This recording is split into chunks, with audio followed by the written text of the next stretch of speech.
I think that it is very possible that the pandemic has started a so-called religion recession.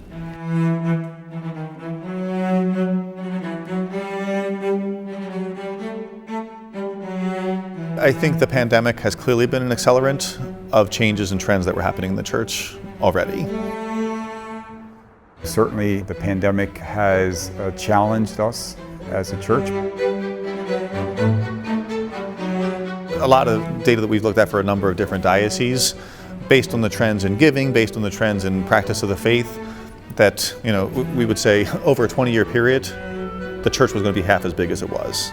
So a lot of the stuff that we were looking at was saying by 2030 it would be half as big as it was in 2010.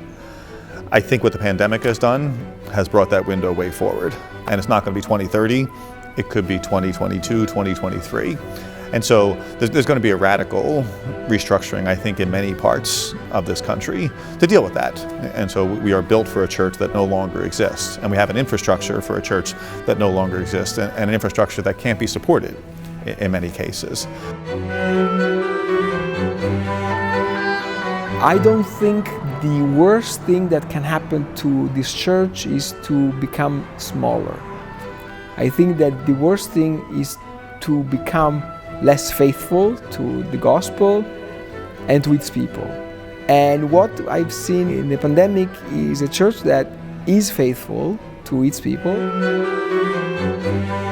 The creativity of saying, well, this is a great time for people who are home, who have more time than they used to learn a little bit more about their faith. So let's do some creative evangelization series and videos. And they were all very effective because they were engaging people in the faith. What we began to see is, guess what we're doing? We're evangelizing. We have seen an incredibly creative and courageous activity of the priests and of religious in offering their ministry in the most incredibly different ways, places, settings, moments. And so this is really a testimony of what kind of ministry we provide. There's been a huge acceleration of the adoption of technology as a way for parishes, dioceses to stay in relationship with their people, and even more positively, to reach an audience that they might not have reached before. I think it's been a great step forward for the church in being missionaries into that digital continent.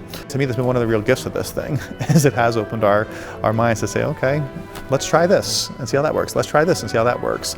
And I hope when the pandemic is over, that kind of mindset continues. I hope that we don't immediately go back to, okay, good, we survived. Let's go back to everything exactly the way it was. I hope we take the things that were good from before and the things that were good that were learned through this to continue to spark new ways of doing things.